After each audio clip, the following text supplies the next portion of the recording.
So we are going to start the next part of this mindfulness for young adult session. So actually we are going to start a new series because we have spent a fair amount of time discussing Muni Sutta, and today we are going to the next sutta in the series, and this is a very popular sutta and quite interesting one, and most of you are familiar with it, and maybe most of you are reciting it, and that is called Ratana Sutta.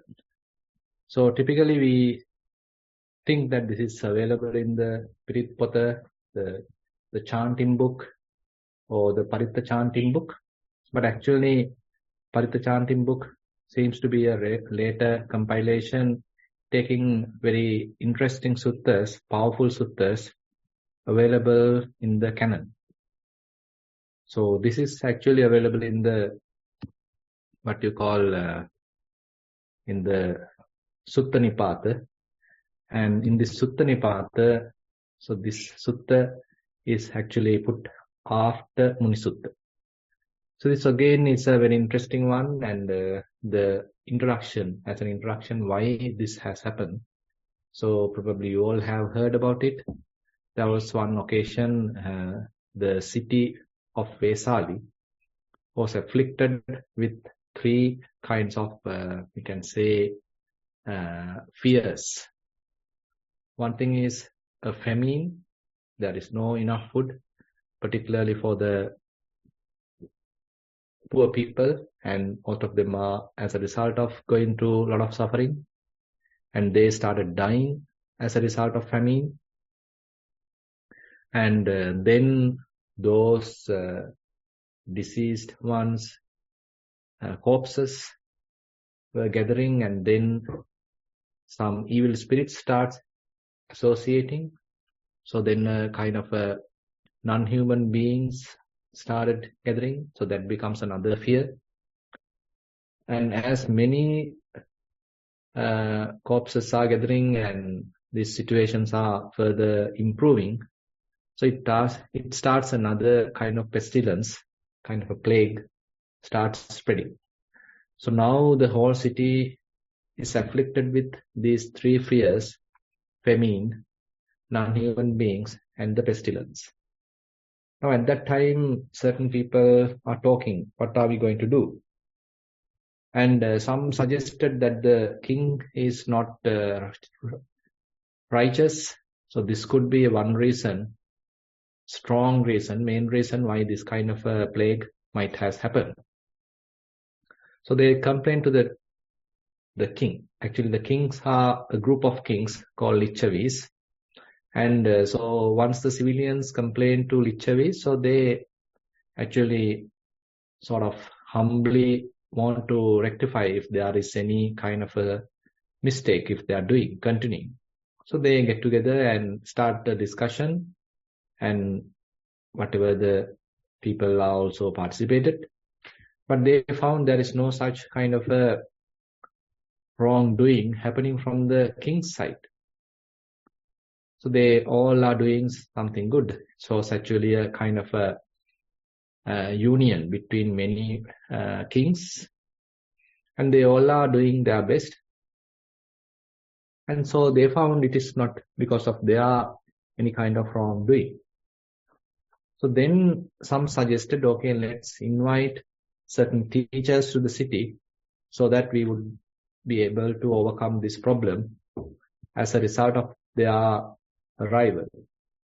Some suggested various different teachers, and some suggested the Buddha.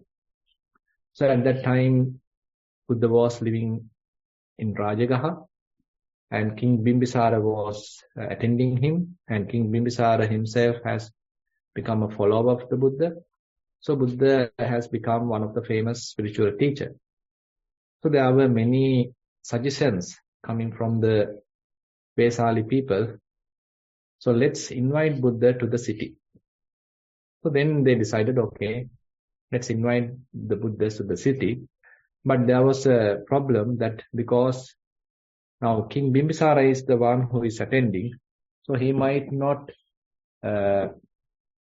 agreed to this decision or agreed to this invitation. So what they did was they prepared 2 kings and given them full authority, adorned them, and they, as messengers, went to King Bimbisara and sort of requested from King Bimbisara to help to invite the Buddha to the city of Vesala. Then King Bimbisara said, if Buddha agrees, then I will provide all the necessary support. So you people better go and invite the Buddha. And then they understood, okay, there is no any objection from the king, and he too is a righteous king. And then they met the Buddha and they put the invitation. And Buddha understood that his arrival to the city would be a blessing to the whole civilians, and the plague would be expelled. And therefore he decided to participate in this event, to visit the Vesali. So at that moment, then after the information or the indication given to the King Bimbisara, he said, okay, Bhante, there are 2 arrangements to be done. So please give me a couple of days. So from Rajagaha to Vesali, I need to prepare the road. Let me prepare the road. And then after the completion, I will inform you. And then the king did like that, and he prepared the road very beautifully, all with a ceremonial way. And he too participated in a parade. And then there was a crossing of the river. And there also he prepared the ships. And through them, actually, Buddha has crossed the river.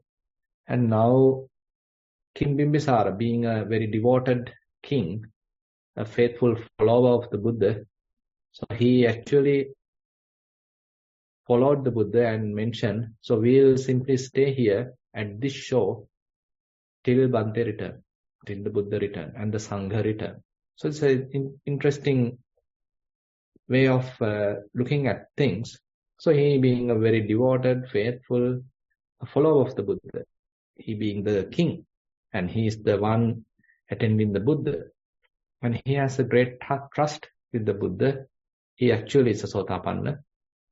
And so we can see how humble, how faithful, and how devoted he is. And he prepared everything to the Buddha and the Sangha and give fullest support.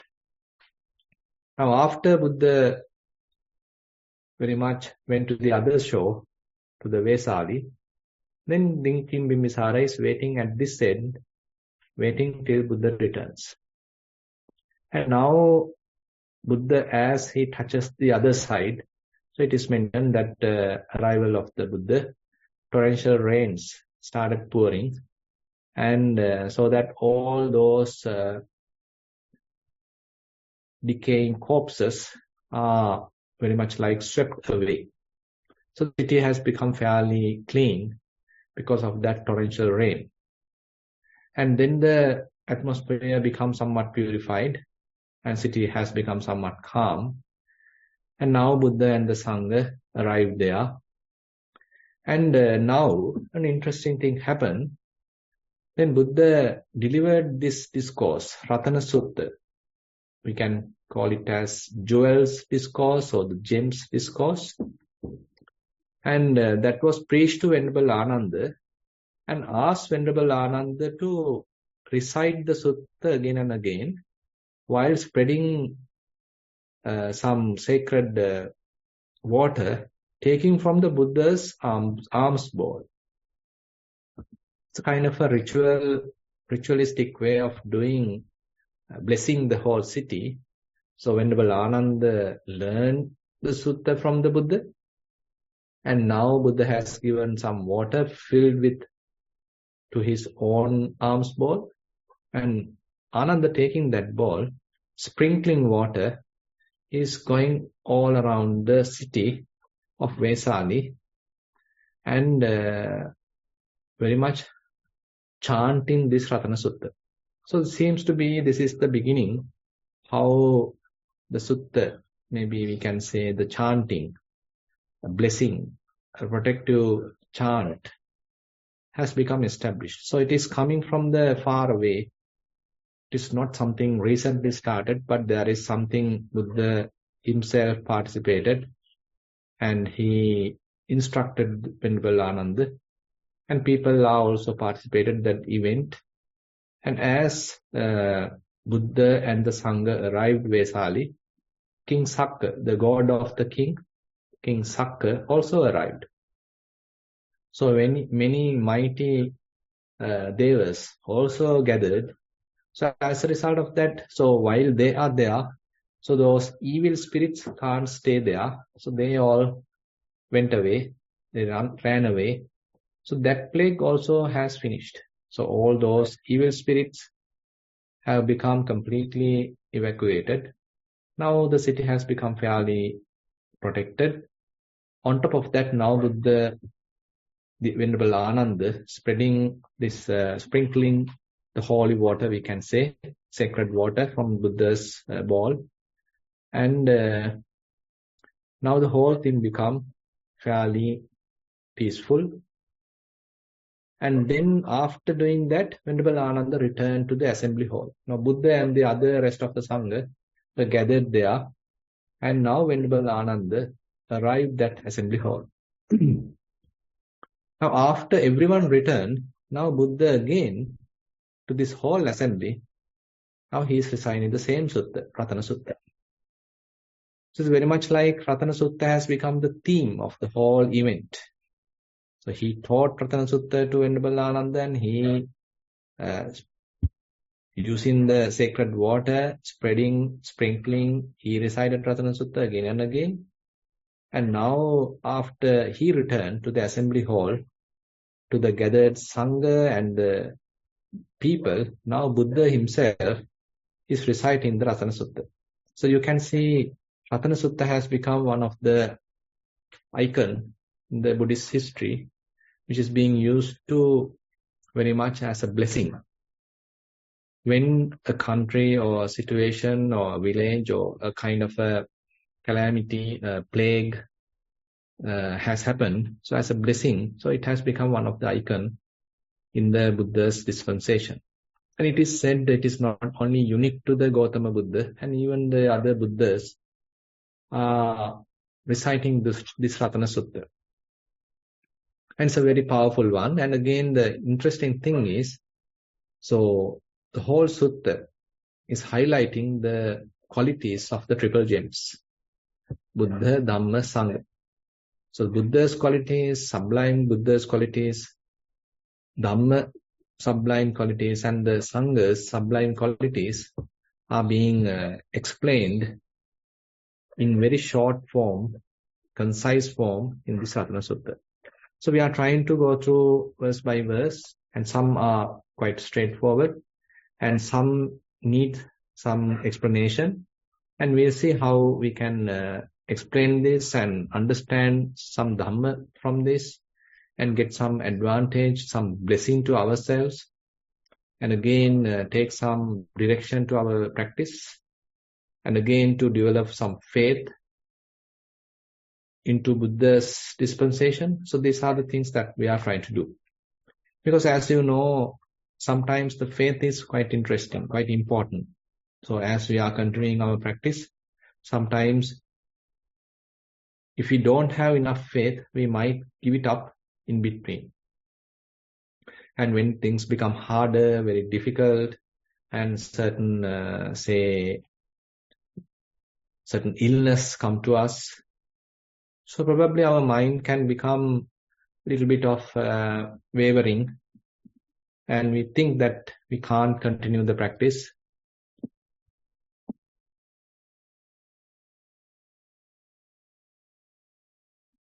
And we might think probably we can't practice because of whatever the problem. So we might tempt to use that as an excuse. So all these things can happen.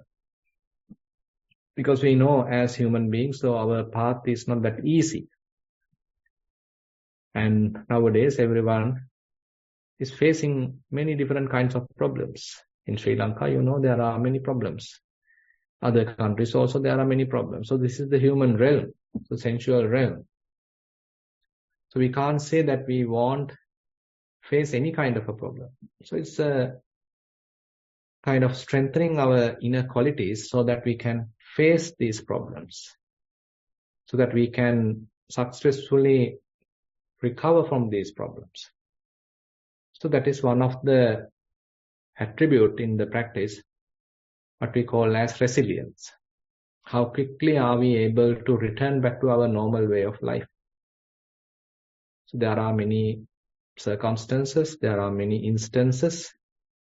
Our body might get into trouble, our mind can get into trouble, our loved ones get into trouble, our society can get into trouble. But how quickly can we recover from that trouble and then behave as in the normal way? On such situations, actually faith is very, very important. Because faith is kind of a lubricant available in the mind, helping us to maintain a very peaceful, sublime kind of environment within the mind. Because sometimes the practice itself can become quite dry. And Buddha has mentioned in certain suttas, like Bhikkhunu Passe Sutta. So as you practice Vipassana, what we call as Appanidha Bhavana, Panidhaya Bhavana, Apanidhaya Bhavana, in that categorization, Vipassana comes as the Apanidhaya Bhava.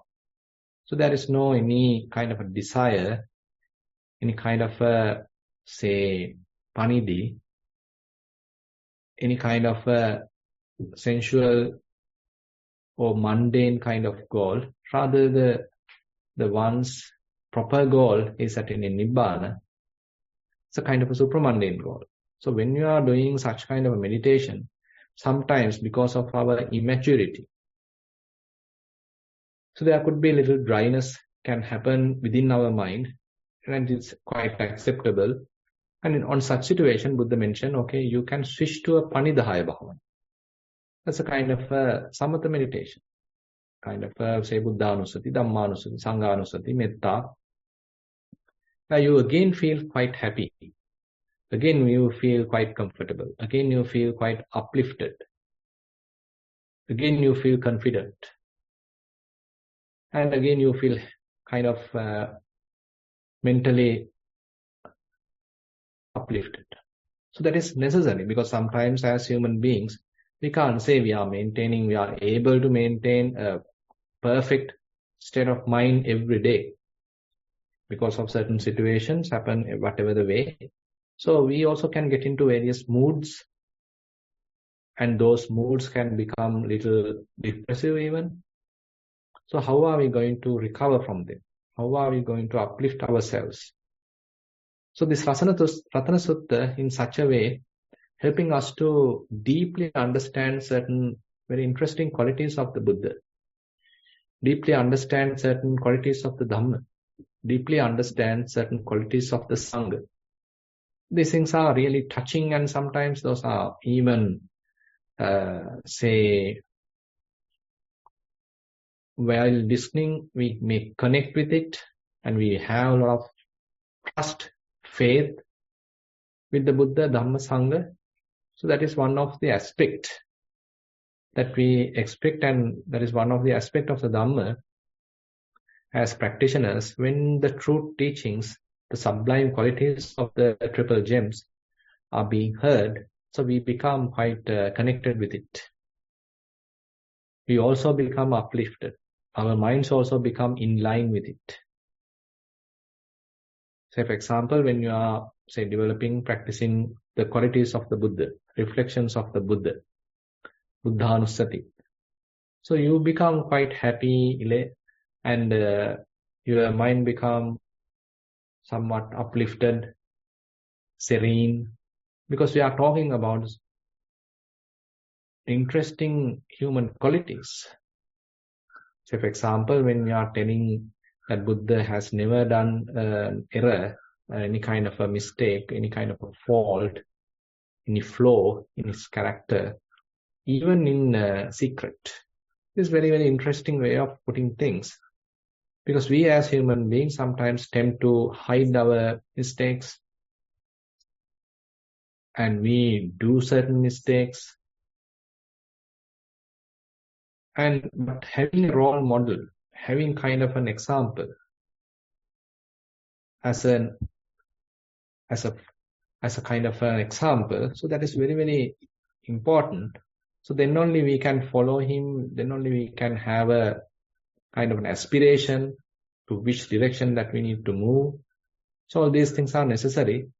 Otherwise, it's quite unlikely that we will take a big leap, that we would take a kind of a strength, kind of an enduring type of practice, because things are sometimes troublesome. So reflecting Buddha's qualities, reflecting the qualities of the Dhamma, reflecting the qualities of the Sangha, therefore very, very important. So let's see what are the things explained in this sutta, going one verse after the other. So it starts like this. Yanida bhutani samagatani bummani vaya niva antalikhe sabbeva bhuta sumana bhavantu athopi sakkaccha sunantu bhasita. Yanida bhutani samagatani. So whatever beings are gathered here.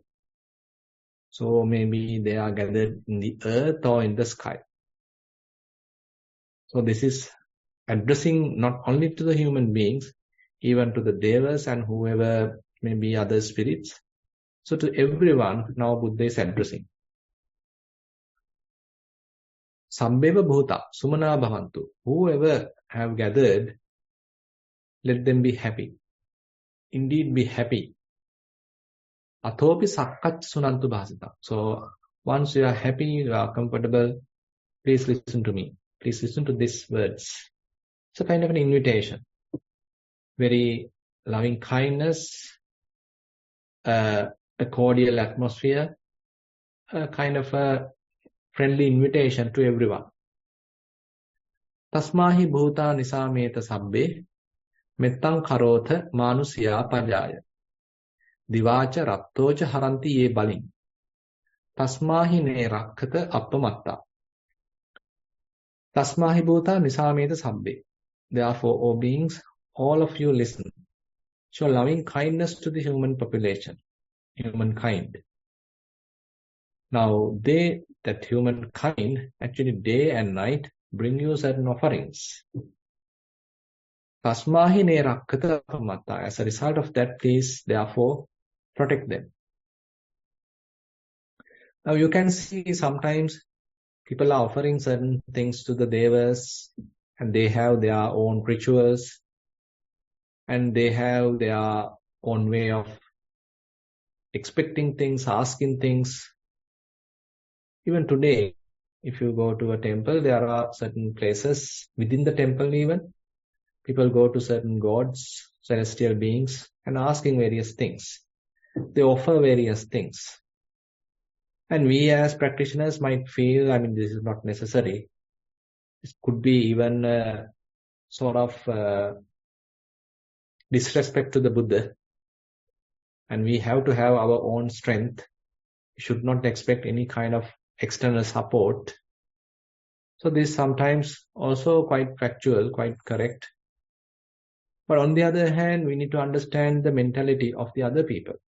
So if you are quite confident about yourself, if you have your own strength, if you have enough trust, and you don't need any kind of external support, good.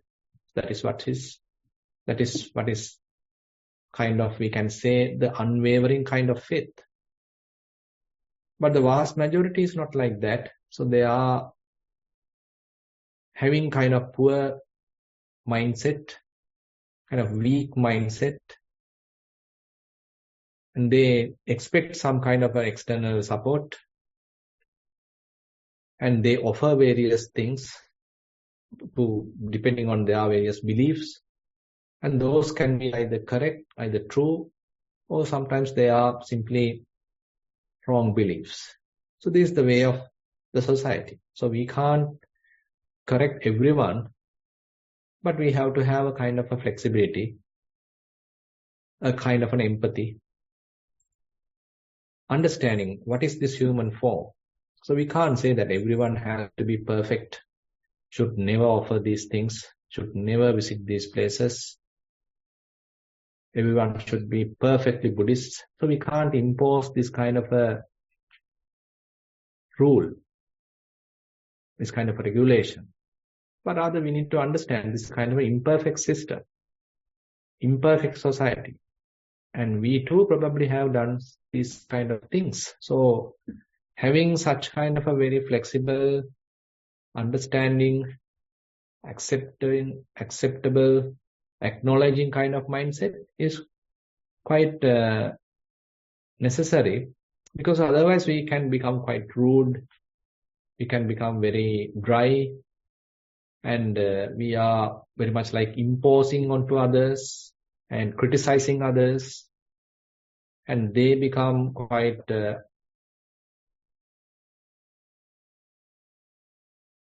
very much disturbed because of our critical comments. But if we have kind of a loving heart, accepting heart, accommodating heart, then we can, while we continue our own practice, without much kind of a hesitance, resistance, we can accommodate other human beings as well. That is what very much like here Buddha is mentioning. So there are vast majority of people, they offer you various things. They have certain trust on you. It is true that you may not be eating these whatever these human beings are offering. And even today, say for example, if you go to a temple or if you go to a what we call a devala, kind of a shrine, and people offer various things. That is how they believe. And they offer these things, and maybe someone else even steal it, and later they may even sell it. So that's a different story. But these people have kind of an innocent kind of a mentality. So they are in a way a little weak. They don't have inner strength. And so as a result of that, they are asking for some external help, external support that we need to understand. So Buddha, in a way, so highlighting this point, so in a way, asking kind of a support, a kind of a loving kindness to this human population, because the vast majority are not really matured. They don't have their inner strength. They have certain trust on you. They expect some kind of support from you. Please help them. So this is as a Buddha being a kind of a person who can see the both situations. So devas come and actually pay respect to the Buddha. They come and ask help from the Buddha. They come and ask certain guidance from the Buddha. Not only devas, even the Brahmas come and ask certain guidance and they pay respect to the Buddha. So the Buddha becomes Devati Deva, Brahmati Brahma, the supreme teacher. Now he can see the whole situation. So he can see where devas are, he can see where Brahmas are, and he can see where humans are. And again, he can see the human potential, where human potential is. A human can go beyond devas, a human can go beyond Brahmas. Till that day, very much like quite poor, feeble, they are asking various things, pleading various things from external sources, still because they haven't understood their human potential. So we as human beings also, we need to understand the situation about our fellow human beings, where they are, why they are doing it. And on the other hand, now Buddha is addressing the other non-human beings. Please understand, so this is a kind of a capacity available within these human beings. If they are properly guided, they can even surpass you. If they are properly guided, they can be a rich field for you to accumulate merit. So whenever a good deed is done, so Buddha recommend therefore to the humans, to his followers, okay, pass merits to the devas. It is not only material offerings that these human beings are offering you. So whenever they do something rejoicing, whatever a good thing, a good deed, when they have done, so without any kind of a reservation, so they freely offer it to you. You also can rejoice in their good deed. So you can see a kind of a dialogue that Buddha is building up between the human population and the non-human population. So this is the kind of a way that the human population is supporting you by offering you merits, offering you various other material things, expecting kind of support from you. So please look at them, help them, give them enough support. And now, after mentioning such kind of a request, now Buddha starts explaining about the three qualities, or the qualities of the three gems. Yankinchi vittang idhavahurangva sagge suvayang ratanang panita nano samang atti tathagatena idampi buddhe ratanang panita etena satchena suatti hotu. It's a blessing. Etena satchena suatti hotu. So every time, so this last part is repeated after mentioning a particular sublime quality, either from Buddha, Dhamma or Sangha. So Buddha used that as a way of blessing the whole people. Yankinchi vittang idava hurangva. If there is any treasure available here or beyond, either here in this human realm or either in any other celestial realm, sagge suvayam ratanang panita. So in the sublime, in the heavens, no samang ati tathagate. There is nothing which is surpassing or even equal to the Tathagata. So that is to the Buddha. Idampi buddhe ratanang panitang etena satchena suatti hotu. So this is a sublime quality of the Buddha. This is the sublime gem or jewel of the Buddha. By this truth may there be safety. So actually sometimes it is quite difficult to understand why Buddha becomes so a powerful gem, powerful jewel, till we understand his Dhamma sometimes. So people have a lot of faith on Buddha superficially. But as we practice, probably, as we start little by little experience his Dhamma within ourselves, then we start appreciating Buddha from a different angle. And he has, as a supreme teacher, a person who has found the path,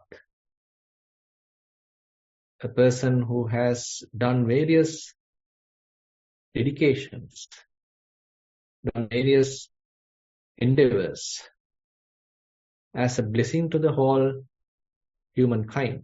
Not only the humankind, even to the other celestial and whatever the other forms. So without his appearance, so this whole world is very much in darkness. So they don't know the proper path. They are doing this and that without knowing the proper path, without being able to be free. Again and again coming to the mother's womb. So as we continue the practice only, actually we may start having such kind of unwavering kind of faith. And then only probably we can actually have some kind of an understanding why Buddha is so important. His appearance is so important. His arising is so valuable. Nowadays, actually, Dhamma is widely available and easily one can listen.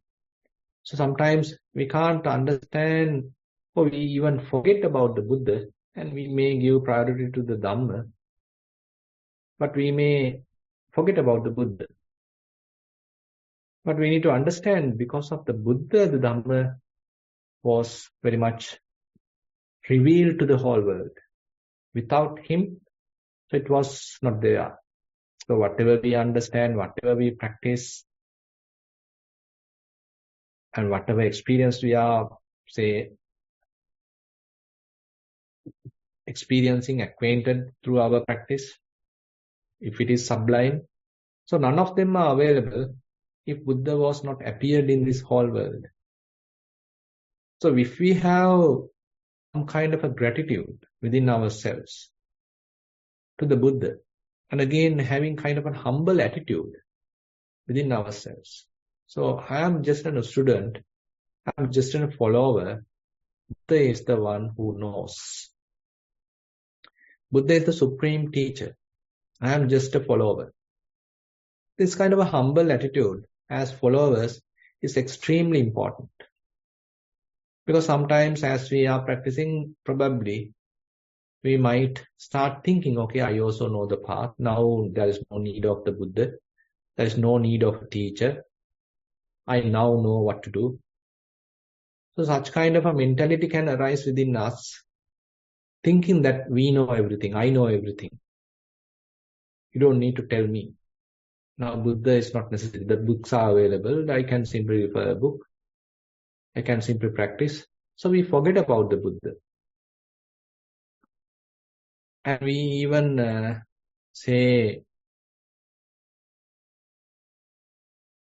think that any other teacher might tell the same thing. And we might even equal Buddha to another person because of our non-understanding, misunderstanding. So why Buddha is so important? His appearance to the world is so important. So these are something actually as faithful followers we need to understand. So even though at the beginning it becomes somewhat blind faith, later this faith becomes more and more factual. So as we practice, as we thoroughly understand Buddha's teaching, so then we thoroughly have a strong confidence, strong trust about the Buddha. Then only we see the Buddha.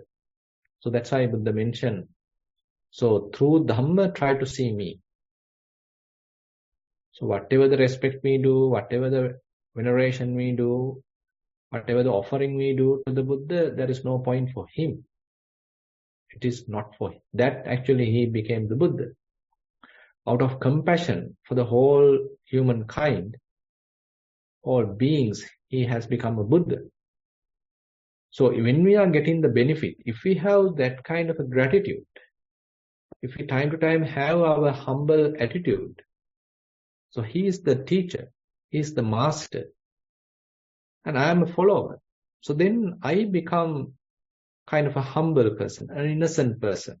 Because sometimes our understanding, our way of thinking, our practice even, can make us conceited, can make us, solemn-minded.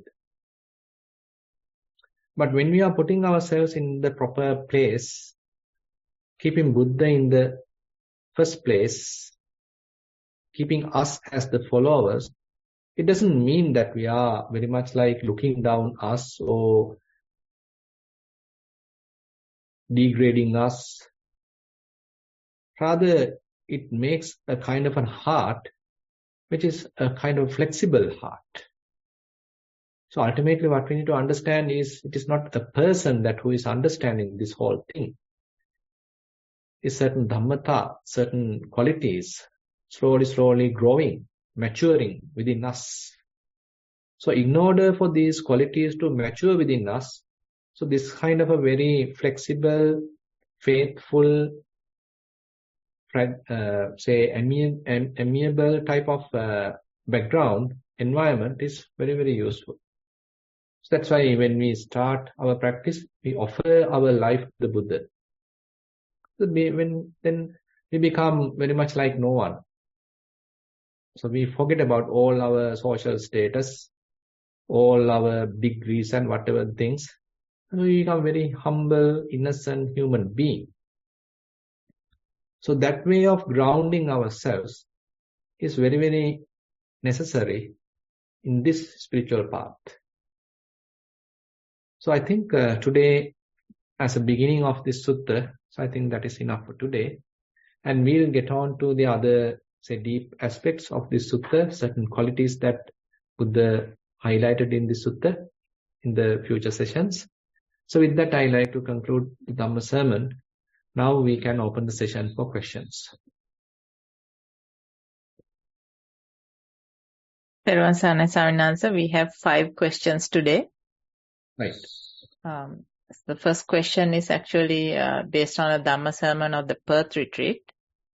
Right. So it's Dear Bhante, much merits for starting this program after the Australia retreats. We were fortunate to connect online to some of these retreats and appreciate your kindness in conducting the Perth retreat in English. For the Perth retreat, Bhante selected a very interesting sutta, Chunky Sutta, as I recall. My question is regarding the preliminary stages of stream enterer detailed in that Dhamma sermon. Most of us who practice in these programs and retreats would like to know if we are tracking well in the path and striving to achieve some understanding of Dhamma in this life itself. Therefore, focusing on these smaller steps of the preliminary stages of the stream enterer state seems more practical. Maybe it is not appropriate and can be quite harmful for one's practice. Much merits for Bhante's kind explanation. With metta, that's the end of the question. So, actually I have a little doubt. So basically, so you are mentioning in this particular question, so there are certain, actually 7 aspects explained in this state. So is it the one being asked? Shamila, can you repeat the question? Yeah. So my question is regarding the preliminary stages of the stream enterer, detailed in the Dhamma sermon. Most of us who practice in these programs and retreats would like to know if we are tracking well in the path and striving to achieve some understanding of the Dhamma in this life itself. Yeah, okay. So let me see, if I properly understand the question. So as we can see from Chunky Sutta, so the 5 methods are highlighted in the traditional way of achieving some understanding. So suppose there is something called truth, and in order to find out the truth, so there are traditional 5 ways of doing it. So we may be implementing one of them or many of them, and that would be our start as well. Those are the 5 methods. Say first one being the faith. So we faithfully start searching for the truth, looking for a teacher, following a teacher. So the faith-based kind of quest. And then the ruchi. So we have a kind of a desire. So our way of looking at things, our way of thinking about something. So it is with the particular teaching. So we think, okay, the truth would be there. So as a result of that, we are following. So that is what we call the second one, the ruchi. The third one is called anussava. So there are certain traditional teachings available. And those may be coming from oral tradition or certain generation to generation available in the books. So we also start searching them, reading them, memorizing them, thinking that the truth is there. And there is another way. The fourth one is called akara parivitakka, where we do kind of inner reflection, kind of say reasoning within ourselves, and then we can come to a kind of a conclusion. So that is another way.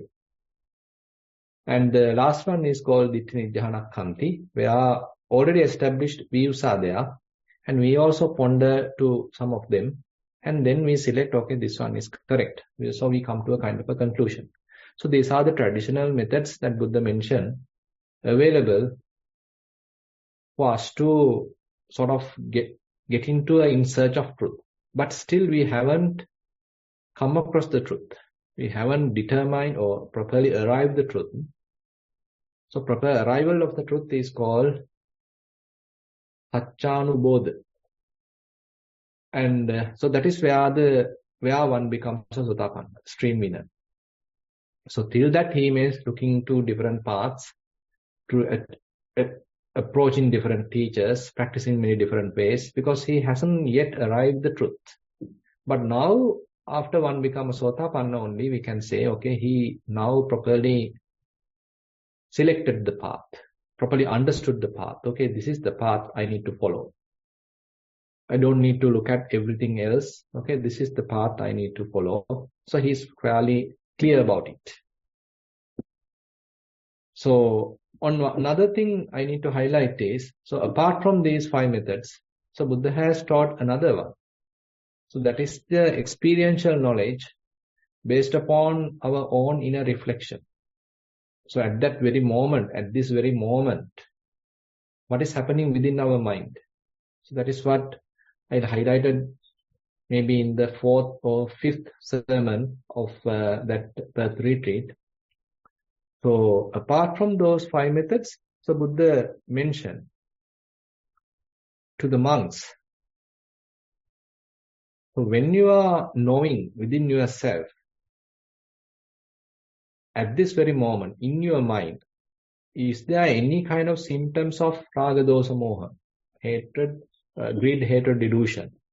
If you know the availability of raga, dosa, moha, or non-availability of raga, dosa, moha, as a result of direct exploration within your mind, inner reflection within your mind, now Buddha question from the Sangha, is it comes under the faith? Is it comes under the ruchi? Is it comes under anussava? Is it comes under akara parivitakka? Or is it comes under ditthi nijjhanakanti? Or is it comes under the direct experience? So the monks say, so it is coming under the direct experience. So this is what Buddha highlighted, and he emphasized, okay, now you got to keep in trust in this method, not merely on the previous 5 methods, but apart from those 5 methods, now you have your own direct experience. For yourself, you know. Directly you know. So that is why even the certain sutta that I highlighted in the series, that Kosambi Sutta, that there are 4 monks who are discussing certain deep Dhamma. So the very question highlighted these 5 methods, and they clearly mentioned, apart from these 5 methods, do you have your own understanding? Do you have your direct understanding that Bhava Nirodho Nibbana, that say not becoming, not coming to any kind of a prepared mental state is the Nibbana. So do you have any direct knowledge about it? So you can see, so in that particular Kosambi Sutta, so the question is clearly indicating these 5 methods, and then he, keeping it aside, asking the question, okay, apart from these 5 methods, do you have direct knowledge about this? So till we have, if we don't have such thing, then probably we are still in search of the truth. So once we are confirmed about it, once we have confident about it, once we know for directly on our own, yes, now I know, I have seen within myself. So that is the point we can say, okay, fairly, I might have arrived the truth. Now, in order to verify whether I have arrived the truth, so Buddha has given a criterion. So that is also mentioned in another sutta named as Kosambi Sutta in Majjhima Nikaya. So 7 criterions are mentioned there. So that is, explained in the series. So I invite all of you to listen to that series. Very interesting Dhamma discussion is there in the Chunky Sutta. And so I invite all of you to listen to that and appreciate your question as well. Question number 2 of 6. This is a mindful sitting question. Dear Bhante, I have been practicing 5 to 6 years and participated in multiple retreats. Due to the changes of my job during COVID, I could not find any time for regular sitting and walking during the last 2 years. I seem to have lost the touch of regular practice and especially 1 hour sitting due to the day-to-day struggles. Therefore, I try to focus on being mindful on thoughts based on Bhante's teachings. However, this seems not yielding focus full on practice, but kind of up and down experience. Awareness, distraction, awareness. Appreciate Bhante's advice if I could go back to mindfulness on bodily phenomena somehow and start from the beginning, which will not be practical most of the days.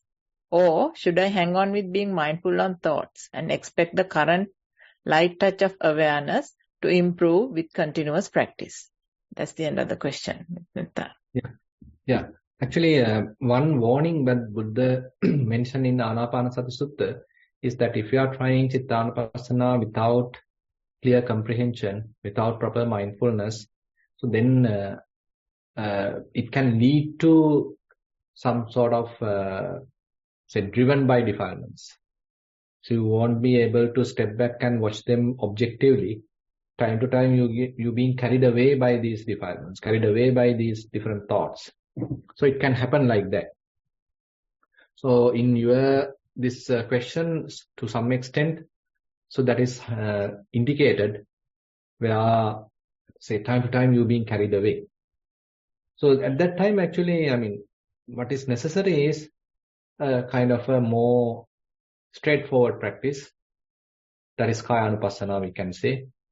So, if possible, try to find a time, maybe a simple walk, so that you establish mindfulness in this mindful walking. Say, while you are working also, time to time, assume that you are using a computer. Say, time to time, you are coming back to your posture. You simply close your eyes or stop your work for a moment and establishing mindfulness within your posture. Take a long deep breath, and then very much like recognizing your posture, recognizing that particular breath. So at that time, actually, you are cutting off the ongoing story in the mind. So the work or whatever the other assignment that we are engaged with can create a lot of tension within the mind and can create a story within the mind. So we are being drifted from the present moment. We are living in a mind-made state. So that is again reset. We are again grounded or earthed because of this kind of an intermittent type of practice. So therefore, even to the people, whoever are using computers, typically is recommended after each half an hour, you are grounding yourself, earthing yourself, coming back to your senses. So likewise, at least if you can ground yourself and establish mindfulness, so that is necessary. Otherwise, without much of established mindfulness, directly trying to look at the mind and, confront each and every thought would be quite difficult. Question number 3 of 6 is a general question. Dear Bhante, apology if this question is not appropriate and I remain at your disposal. Can one be aware of the mind workings, ponder and scrutinize to understand the drivers beneath and complete yoniso manasikara to realize the truth without years of practice? With metta, that's the end of the question. Yeah, please, can you repeat? So it says, apology if this question is not appropriate. And the question is, can one be aware of the mind workings, ponder and scrutinize to understand the drivers beneath and complete yoniso manasikara to realize the truth without years of practice? With metta, that's the end of the question. Yes. Actually, it depends on the person's caliber. So we don't know. Actually, we need to understand first, so this is not our first life. And this may not be our first endurance also. This is not our first endeavor also. And there may be situations that we have practiced many years in the past lives, and we were good practitioners in our past lives. On such situation, actually, when you are coming across the teaching, this life, so immediately, you sort of become more familiar with it. So your mind properly adjusts, properly align with it.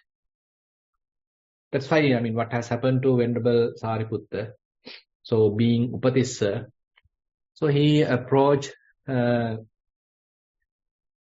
Assaji, and so he is asking, sort of inviting Venerable Assaji to deliver a Dhamma sermon. Venerable Assaji say, okay, I don't know much, and I can't explain in detail. And then Venerable Sariputta, so rather this Upatissa, so he says, okay, I am capable of understanding it in detail, so please explain me in short. I can understand it in detail. So you can see the sort of capacity Upatissa had. And then Venerable Assaji actually delivered a sermon very much like a gist of the Dhamma. Ye Dhamma hetuppabhava te sang hetun tathagato aha. So this is the gist of the Dhamma, so where Venerable Assaji is delivering. So at that moment, Venerable Sariputta was able to penetrate that whole teaching. So this is because he has practiced for many lifetimes. So just before this lifespan, so he was very much like practicing as a human being, as a Brahma, and whatever the way. So many lifetimes he was practicing the teaching. But he had a kind of a determination, okay, I have to become the main disciple of a Buddha. And for example, he has been a Sarada Tapasa, a hermit called Sarada, and he was the teacher. He had many followers during the previous Buddha's time. And so he became quite faithful about the Buddha and approached with his followers to that particular Buddha. And now that Buddha, I can't remember that Buddha's name, so he was preaching Dhamma. All his followers, his students attained. His students became Arahants. But this hermit Sarada couldn't attain not because he was not capable, but he had a determination. He had a determination that I want to become a first disciple of a future Buddha. And he was interested about, in that occasion, about the first disciple of that previous Buddha. And he was aspiring to become that person. So even that lifespan, so he had that capacity. And that capacity is not lost. Now he is taking that capacity to this present life. Now under this Buddha's dispensation, the Gautama Buddha's dispensation, when he hears Dhamma, so he has that capacity to penetrate the Dhamma, immediately understand it. So therefore, so different people have such rare capacities. So we can't say, we have those capacities immediately. If we have, that is good. But if we don't have, but still the opportunities are available to explore Dhamma, to learn Dhamma, to practice Dhamma as much as possible, then slowly, one becomes capable of understanding the Dhamma. So putting everyone in the same level is not possible. So that is why sometimes it is kind of a categorization of different personalities are explained. 4 categorizations. Can't remember the names now. So there is a person with a very short sermon, he can understand. There's another person, once a descriptive sermon is given, he can understand. Another person, a descriptive sermon and years of practice, he can understand.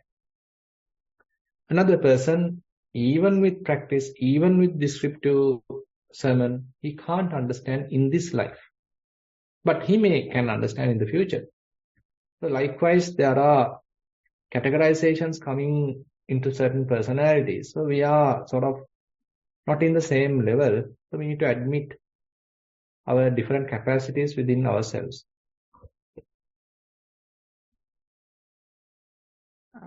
Bhante, there are 3 more questions, but we have actually come to the time has elapsed. Can we continue? Yeah, we can continue. Today, actually, I have some time. Okay. Question number 4 of 6. This is a Dhammasaman question.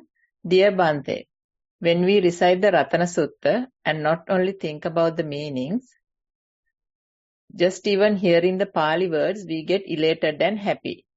What is this quality in our mind or heart, Bhante? With metta. That's the end of the question. Yeah, that's why I think the Pali language itself has that sort of a appealing quality. It's a very pleasant language, and some of us might have a certain previous connection with it. As I just mentioned, it is not our first birth. It is not our first encounter of the Dhamma. Some of us might have already recited these things in our previous lives. We have associated Dhamma to some extent, but we couldn't fulfill that. We couldn't sort of say became Arahant. So we are again and again coming to the birth. But when these are again and again heard, so we have the faith about the Buddha, about his teaching. So we have certain inclination towards the spiritual qualities. Then the Pali language become more appealing, more addressing to our mind. So it's something that many people are sharing. And sometimes when we are talking it in English or talking it in Sinhala, does not really touch our heart. But even though we can't understand each and every word in Pali, but when we are hearing it, it is touching our heart. Something that is available. And another option is that probably you are coming from the heavenly realm. And I heard they are talking in Pali. Probably you can put it in that way as well. Question number 5 of 6. Again a Dhammasaman question. Dear Bhante, how do I know there are other non-human-like devas in existence? Is there any evidence? Or trust because Buddha said, I thought there is no heaven or gods in Buddhism, and one has to seek one's own salvation as we are the owners of our karmas. How can we then rely on gods or devas to relieve our suffering? Please explain. Sadhu, sadhu, sadhu.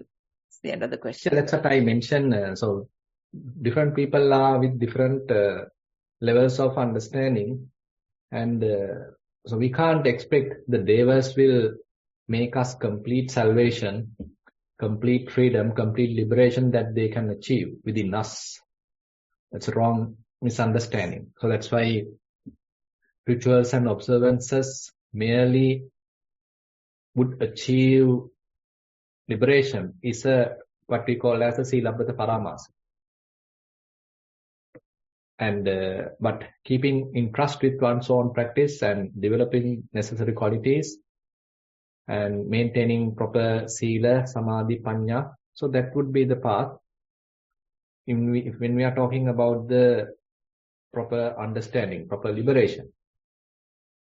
But on the other hand, the availability of the devas is something very well explained in the Dhamma. We don't need to reject that. Now, there are many suttas Buddha delivered to devas. It's available in the Digha Nikaya, available in the Majjhima Nikaya, available in the Samyutta Nikaya, available in the Anguttara Nikaya. There are many, many instances that Buddha preaching Dhamma to the devas.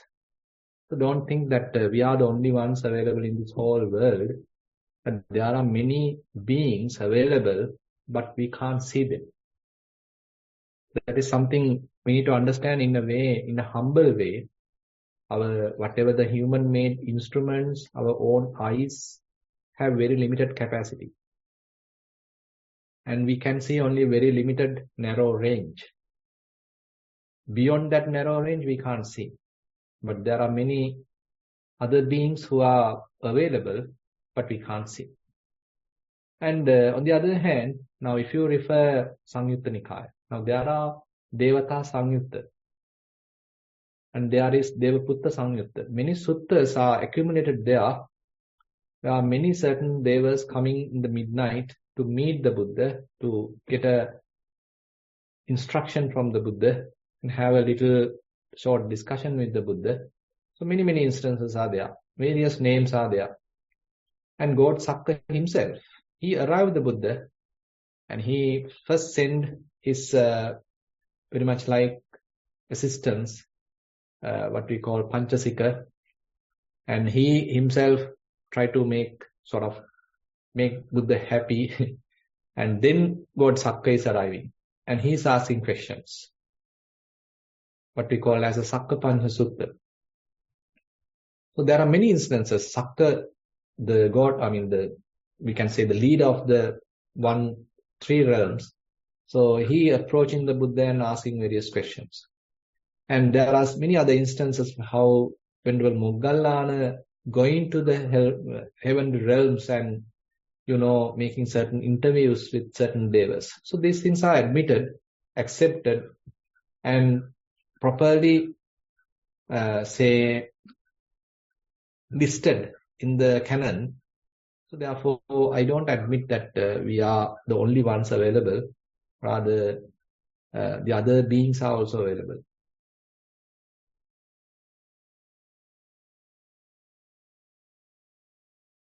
Yeah, back to you, Chamila. Yes, question number 6. This again regarding the Dhamma sermon. Thank you, Bhante, for explaining that many humans need psychological support from a higher deity in terms of distress. Praying and chanting is very appropriate. However, do you think it is appropriate to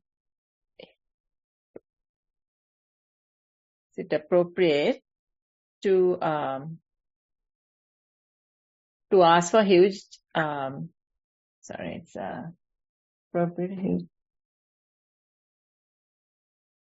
do you think it's appropriate to offer pujas to deities and ask for huge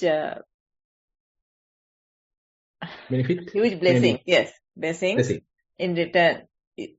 Isn't that in essence a form of bribery or vanchanika dhamma? Yes, That's definitely. another question. So that's very understood. So that's what I mentioned. So that is the, that's why first of all, explaining the sutta, that's why I mentioned. So different people are at different levels. So we can't expect everyone to have their own trust, have their own confidence, and not going to these kind of external sources and asking whatever the help. If everybody can do it, well and good. But we can't impose that onto the others. So when you properly understand slowly Dhamma, then only you are, understanding, okay, these things are now not necessary. I don't need to pay respect to these, whatever the deities. I don't need to trust them. Now I have my inner strength. I am now in trust with the Buddha. I am now in trust with the Dhamma. Now I am trust with the Sangha. Now I don't need any external help. And when I am practicing Dhamma, when I am properly living, they will help me as a sort of a gesture, as a way of a blessing. It is not that I am asking for some kind of a help, but when one becomes a proper human being, a good human being, the blessing may come automatically. So in order to come to that kind of understanding, it will take time. So we can't therefore expect everybody to have that understanding immediately. So that's why we need to understand different mentalities. So as you mentioned in the very beginning of the question, so certain weak personalities, so they ask certain external sources to help them. And they believe it. And when something go correct, okay, they attribute it to that particular source. And they think, okay, because of him, I become sort of recovered. Because of their support, I was recovered. So this way of, thinking. But in proper sense, as we are maturing in Dhamma, so slowly, you are abandoning all these rituals, all these observances, and you start trusting yourself. And that's why Buddha, even though he is the supreme teacher, he didn't want us to be bounded to him. So that is his supremacy. So sometimes when a teacher is available, he always expects kind of a veneration, he always expects some kind of a dependency from his followers. But Buddha says, don't think that I am expecting such kind of a dependency from you. Don't expect that I always want your kind of reservation, your respect, thinking that the whole thing depends on me. So I have done my part. There is no any kind of a teacher's fist into the Dhamma. I have explained the Dhamma openly. The teaching is available. So don't expect further anything from me. Everything is mentioned. Everything is preached. So you now have to have trust in you. You now have to keep an island unto you. So Buddha is keeping the whole responsibility to us. I mean, in order to come to that kind of a maturity, it will take time. So till that, okay, understanding the others are having that kind of a, a little weak mentality is something that we can understand. It's something more human. Then only we can become more sympathetic. We can become more compassionate. We can spread loving kindness to the others. Because we understood, okay, I also was there. I haven't born as a perfect human being. Even now I am not a perfect human being. I also, practice certain, rituals. No point, no problem of admitting that. It is not I don't think it's a kind of a thing to be ashamed. We understanding, okay, I went through these kind of wrong things. I done these kinds of faults. I also did mistakes. I also followed these kind of beliefs. But now, okay, after going through the practice, now I have more faith on the Buddha, faith on Dhamma, faith on Sangha. Slowly, I am maturing myself. So that way of understanding is much better. Thank you, Bhante. So that is the end of the Q&A session.